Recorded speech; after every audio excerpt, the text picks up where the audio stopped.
Ça, c'est la boîte et c'est pas vraiment ce qui nous intéresse. Ce qui nous intéresse aujourd'hui, c'est ceci. Voilà. Et je vais vous en parler, mes impressions, bien, pas bien, tout de suite. Alors, est-ce que c'est facile à monter?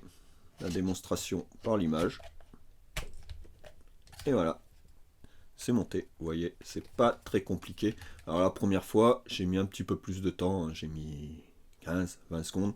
Mais c'est très facile à monter. Déjà, un premier point bien. La facilité d'usage. Vous voyez, le gros avantage, c'est que je garde ces doigts-là et les doigts dessous. Très très bonne prise en main. Beaucoup plus rapide que d'aller switcher un doigt comme ça, d'aller appuyer sur la gâchette. Ici, c'est immédiat. Vous gardez, vous avez les deux commandes en même temps. Enfin, moi, je m'en sers pour remplacer celle-là, personnellement. Et c'est vraiment idéal. Le petit écran, voilà. Double clic, je change de programme. Je passe de programme en programme. Clic long, je peux reprogrammer les boutons. Voilà, je clique et ça switch. Voilà, sur le bouton sur lequel je veux une nouvelle commande. Vous voyez, toutes les commandes sont disponibles, sauf les sticks analogiques, bien entendu.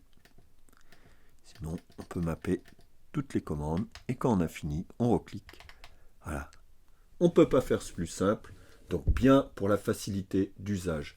Donc, je vous l'ai dit, efficace et confortable. Pas de douleur après 1h30 de jeu avec ces sticks sur un jeu de shoot où je m'en servais beaucoup. Donc, très bien.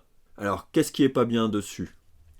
Déjà, il n'y a qu'une couleur. Et je trouve ça dommage de n'avoir qu'une couleur. Un autre truc pas bien, il est sorti on va dire qu'on approche de la fin de vie de la console.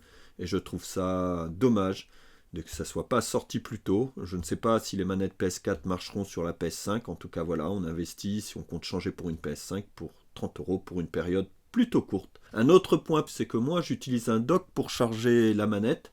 Et la manette s'enfiche dans le dock comme ça par le connecteur qui est utilisé par cette extension.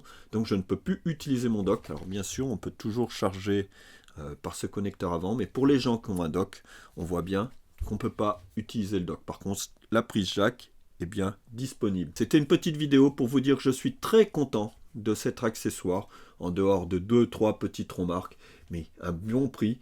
Une bonne facilité de montage, une facilité d'usage, on ne peut pas faire plus simple, efficace et confortable. Les boutons sont vraiment très réactifs.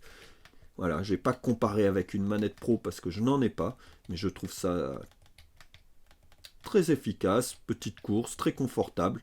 Ça a l'air solide. Voilà, donc que du bon.